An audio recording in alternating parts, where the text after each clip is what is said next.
Good morning, everybody. My name is Bailey Stober. I'm the Communications Manager for the City of Kent. We are here again today to talk about our coronavirus quarantine site that King County has located in the City of Kent. So today, first, you will hear from Mayor Dana Ralph. Following Mayor Ralph, you will hear from Chief Rafael Padilla.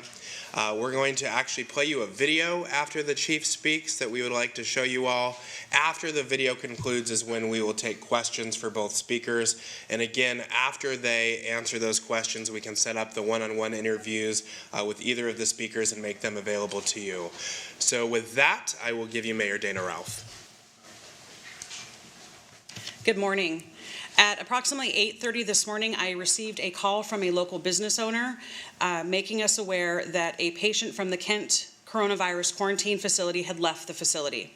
The patient ran across the street, entered a local business, stole something, a product, and then boarded a northbound King County Metro bus. The patient was waiting for test results, so we do not know if he had the virus or not. I immediately advised the county of the situation. We are not aware whether the county knew or not that this had occurred. They did assure me that they were working on a plan to address it, and that was around 9:30 this morning. The fears that we have stated and the concerns that we have had from the beginning when we knew this facility was going to be put in Kent at that former hotel have all come true. The things we predicted have happened. I want to make it really clear again, we know that as a city of Kent, we have a role to play in stopping of the spread of this virus. Our requests have been consistently for security measures to be in place so something like this does not happen. As the mayor of the city, my role is to keep our community safe and to put all precautions in place. We're asking for fencing, we're asking for other safety measures, and those things still have not been put in place by the county. My ask to the community is, we don't want you to be afraid, we want you to be informed. So please continue to wash your hands, stay home if you're sick. It's just important that you know the situation that occurred this morning. Thank you. Good morning. Well, what we were concerned about has come to fruition and come right away. We were concerned that voluntary isolation or quarantine does not effectively work and does pose a threat to our community. After receiving the call this morning, what the police department did was we immediately dispatched two of our personnel. I sent a sergeant and officer up there to confirm the information received on the phone. Again, that came by way of business. We did not get a 911 call or any notification from King County Public Health. Our officers did confirm. They were able to see the video. I'll let that speak for itself and take questions afterwards. But again, the isolation voluntary, obviously in this case, did not work. What we did to follow up and what's continuing on as we have contacted our Office of Emergency Management, and they are taking specific steps regarding the interaction with the individual who left the facility. So that's ongoing as we speak. So at that point, we'll play the video and then we'll take questions from there. And I want to be clear, there's two videos. We're going to be playing you the outside video. There's also an inside video. We cannot play that because the patient's face is in it, and that needs to be redacted. It's all freshly unfolding, so we haven't had a chance to do that. We're going to play you the outside video at this point in time. We can send you the external video, yes.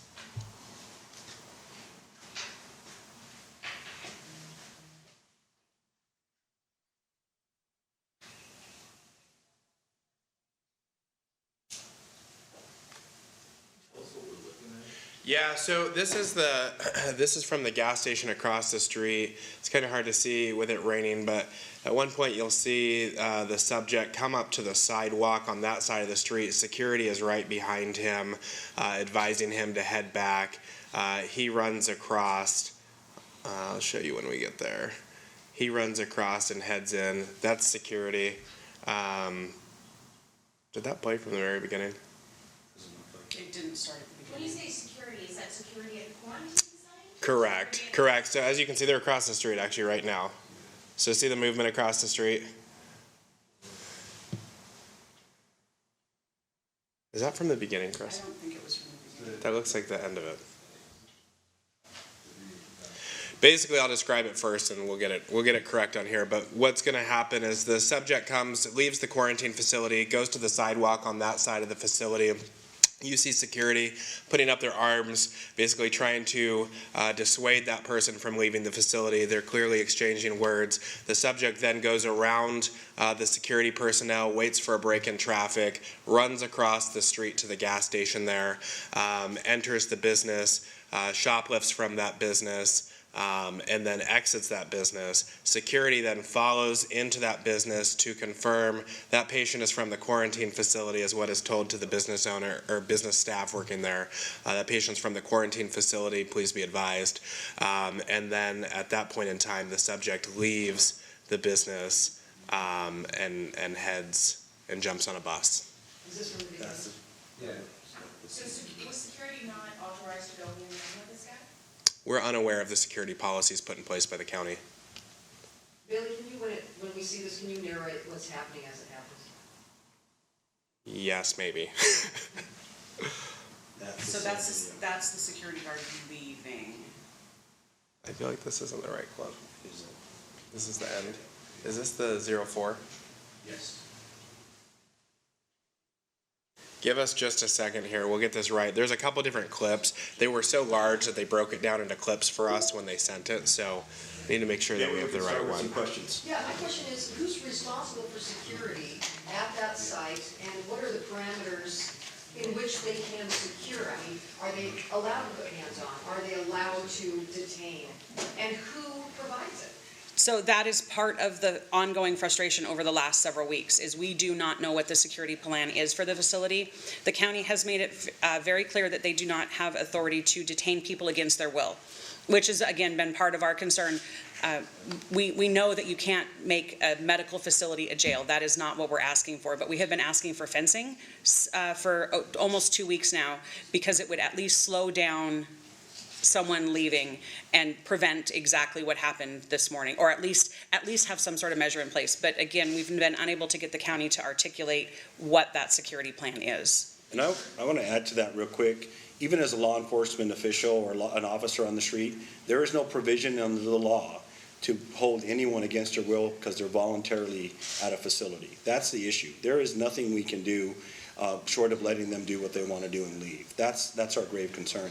The other part is there's a failure of notification on this. We knew about it. The security guard obviously knew about it. We never got called. We think this incident happened closer to 7:30, not 8:30, and that's also a big concern. So we're not even being notified when people walk away. Can you verify with it? I'm Mayor, sorry. you've repeatedly expressed frustration over a lack of communication coming from the county. What is your message to the county today?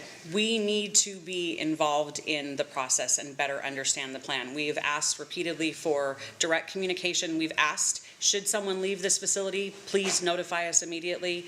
I understand that they have their hands full. That is, again, not what's at issue here. It's, as the city that is in the middle of this, we feel like we should have some sort of direct link for this information, and that's not happening. We're going to take a brief pause and show this. We start this from the beginning. Yeah.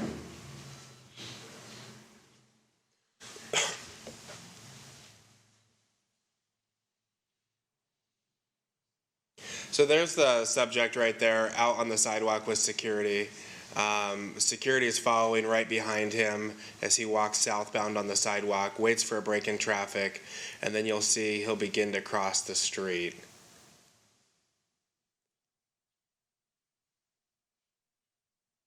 Just waiting for that traffic break.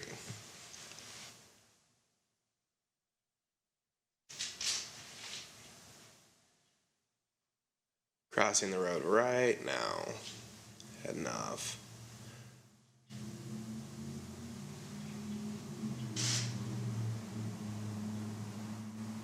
So he's got it, yep. So he's entering the business property at the Shell station across the street outside. And then when he goes out of frame here, he's actually entering the front doors of that business. And having seen the inside video, I can tell you there were other customers in the business at that time. And security's following him on foot.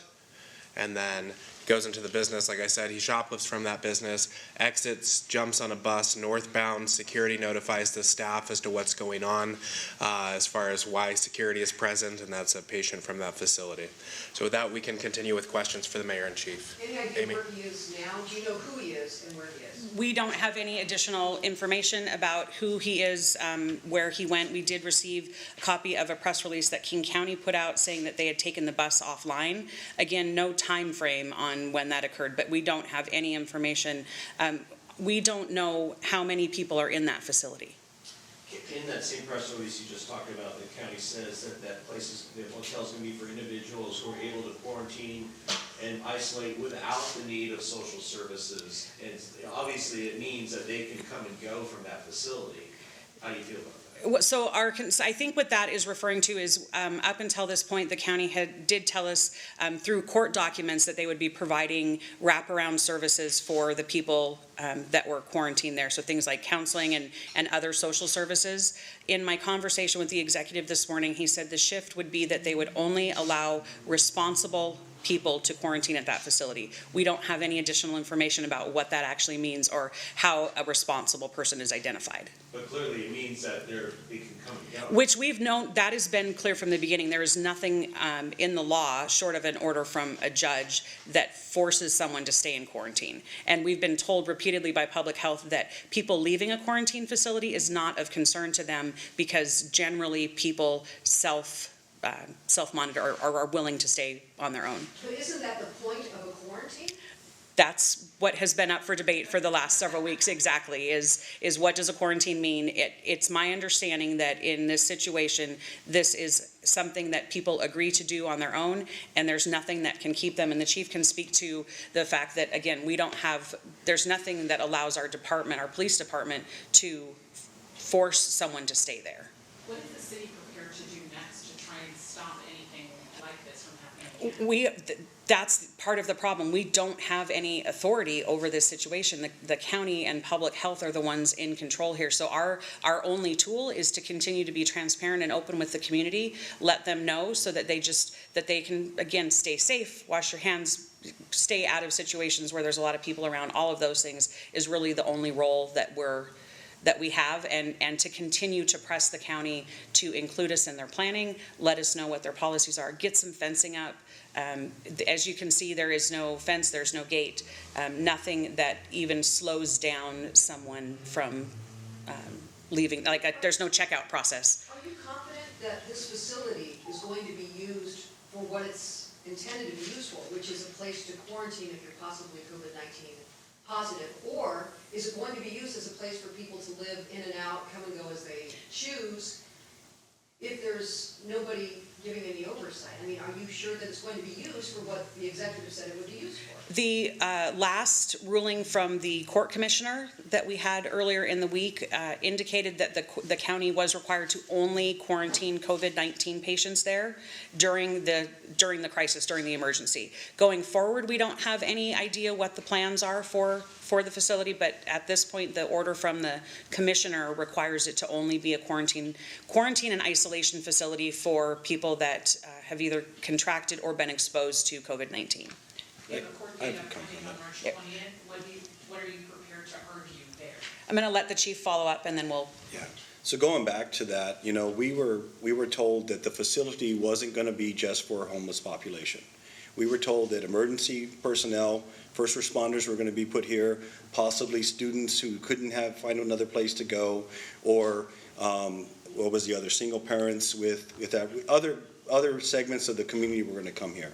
And I will say that I have very little confidence that that is actually going to ever happen. It's notable that the first person that was placed here was taken from a homeless shelter and put here. I really don't see this facility, if you know anything about the inside of that hotel, it's not a suitable place for most people. And I don't even think it's suitable for our homeless community, to be honest. So to think that people will voluntarily stay there and go there is just flat out not true. Now, the county's looking to make improvements, we understand that, but in its current state, it's not what it's being sold to be. So is it likely this person who escaped was a member of the homeless population? We do not have that information. Do you know where the northbound bus was going? We had heard that it's bus number 153, so I don't know what that route. the upcoming court date on the 20th and what the city is prepared to argue at that point? It's going to be the same thing. We need to have a plan. If this facility is going to be used for a quarantine, there has to be a plan, there has to be fencing. We have asked that the county go through our permit process repeatedly, and the permit process allows us to confidently tell the community that all of these precautions are in place, that we've done everything we can to make sure that it is safe for both people that are quarantined there and safe for the community. And that's the part we do not have. Had the county started this permit process with us when we found out about this, we would have been through that at this point. And we would have been assured about things like fencing and security and the quite honestly, the health of the rooms. We've not been inside, so we don't know anything about the state of the facility. So again, the concern is both people that are being quarantined there or that are self-quarantining there, as well as the community at large. Why have you not been inside? We've been inside, how come you haven't? I was standing here talking to the press when the tour happened. There has not been another opportunity. It sounded like you had been inside. Can you just give us a description of why you feel that it's not really an appropriate Yeah. place that most people would want to stay? Absolutely. I'm just going to be straightforward with you. I have not physically been in that building in a long time. But we run operations there. As I noted in the last press conference, we have had criminal activity historically at that location. And so we've run operations, we have our special investigation units, and quite frankly, we won't run operations there because it's not sanitary enough to do. We won't do human trafficking stings there. We try not to do anything that we don't have to do there because the conditions are not great. Chief, if you would have had a police officer there, could have you done anything to stop this individual besides the shoplifting? What could have you done and what could have the security guard done? You know, I have a lot of faith in our officers, and they're very well adept at communicating and trying to talk people into doing the right thing. But that would be the tool that they would have in this. There's no lawful authority. This would be akin to me trying to force someone to go into a hospital. We don't have that authority. It doesn't exist under the law. Okay, so he did nothing illegal? No, he did not. The patient who left had his right to leave. But this is exactly what you were afraid of. Absolutely. We have a saying in law enforcement, if it's predictable, it's preventable. This was predictable. But given that the county's already stated that it tends to keep people here who do not need supportive services, that they're free to come and go, what does the city really have at that point to fight that? It's a great question, I think, for the attorneys, and that's where we're going to have our day in the court. Did you have any information on that? Apparently there was a rumor that the firefighters refused to show up there, that may have been told to go there? I have spoken to officials from Kirkland, and that is not, they were not ever planning to go to this hotel. I mean, not just Kirkland, but other firefighters like Issaquah? Oh, I haven't spoken to the others, no. Is there anybody else there, do you know? We don't know, and that's part of the communication cap. We don't know who's there, we don't know how many, we don't know if we have a confirmed COVID infected person, we don't know anything. But the reality is fencing and all those tools that you're asking for really won't stop anybody from leaving. It will do this. We're asking for controlled ingress and egress, right? So someone that's going to be there buzzing someone in, someone who has medical training, someone who has security background, someone who can pick up the phone and call 911 and say, we have a problem, someone's leaving the facility, can we get some help? We don't have any of that. Is it possible to just have officers out front as a security measure, as a deterrent from people leaving? It is possible. Here's the issue. I think we've got a bigger, I left a very important meeting on our planning strategies and what we're doing to keep the community safe from this general outbreak. We've got 130,000 people that we're trying to keep relatively calm and safe, and this is just one more draw on resources we don't have. I've said this many times, Kent Police Department does not have the staffing it needs right now. And so to put an added burden on this is part of our concern. How did you find out again that this person had walked away? A business owner called us. Was it the business owner who was shoplifted? Yes, and actually I spoke to a friend of his who called on his behalf. And what did that person say?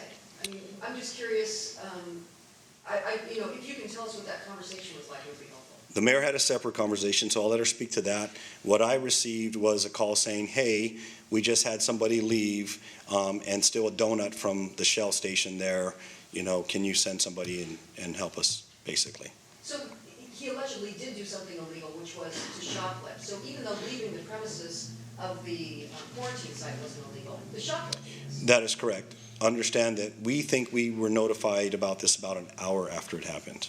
Not by King County Public Health, but by the business owner. Do you know that King County Public Health knew that this person had walked away? We don't know. And I was not contacted by them, and I don't believe the mayor was as well. So we obviously know that security knew, but we were not contacted by Public Health or the executive's office regarding this incident. I reached out to the executive and he returned my call. And he was part of this? Confirming that he was aware that this situation occurred, he was headed into a meeting to talk about it, and that meeting then resulted in that press release that the county put out. But that was about 9:30, so we know that this had, this situation had occurred probably close to 2 hours ahead of that. So the executive is in the chain of notification, but so far Kent is not. Kent has not been.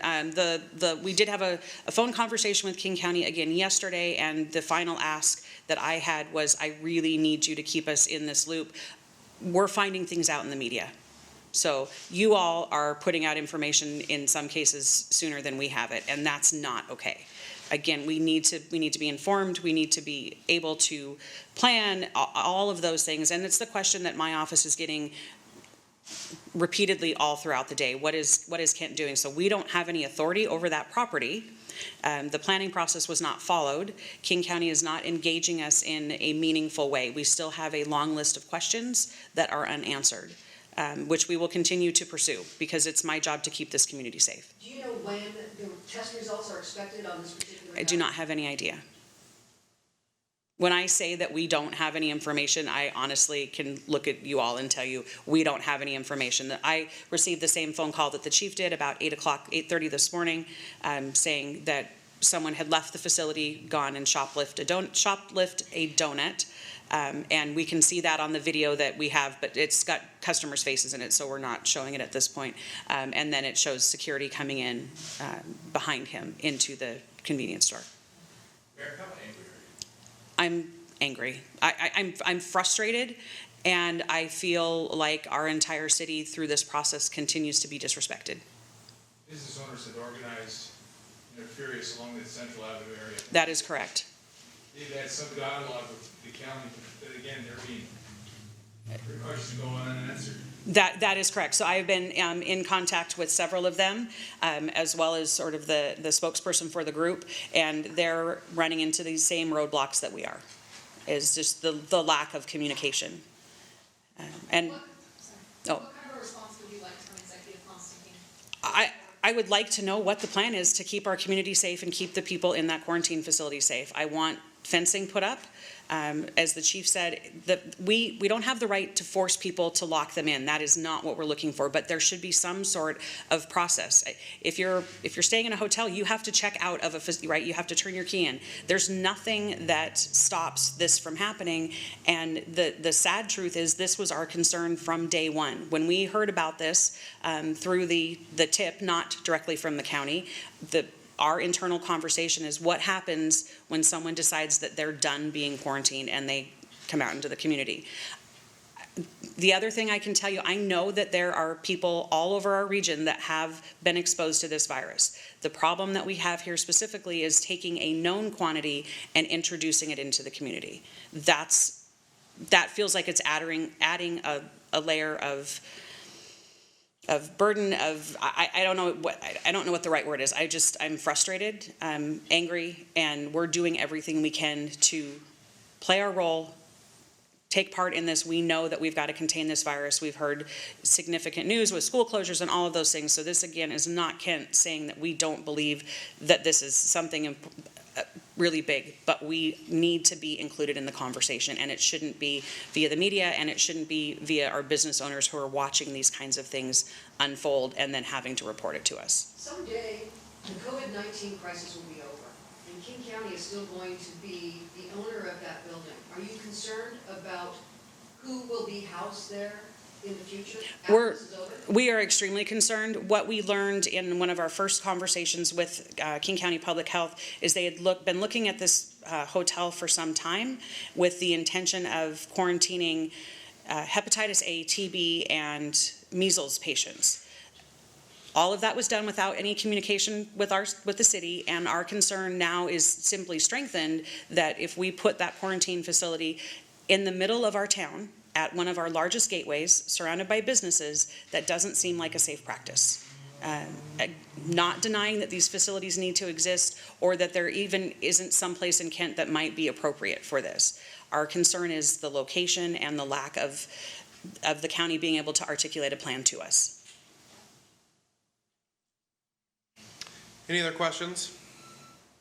All right, so we'll go ahead and wrap, and then if you'd like to do one-on-ones with either Chief Padilla or the mayor, just let me know, we'll get that taken care of. Is it possible to get the videos emailed to us as well as the interior videos? I cannot, so I can get the exterior video to you very quickly, the interior video, yes, I will get to you, I cannot promise when. Like I said, we've got to redact faces in those videos, so as soon as that's done, obviously I'd be more than happy to get them to you, but I can get you the external video pretty immediately.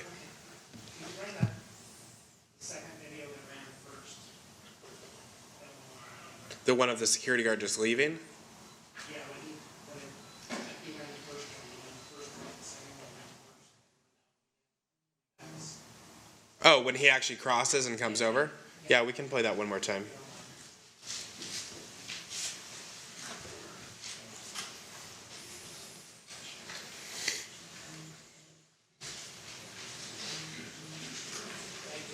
Mm-hmm. Yep.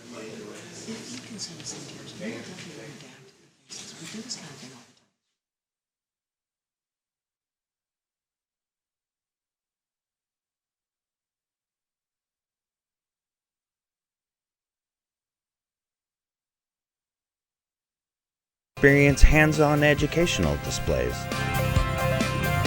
Join our interactive scavenger hunt. Learn what it takes. For more information, go to kentwa.gov/pww or call 253-856-5600. Kent Public Works Department, providing services that bring our city to life.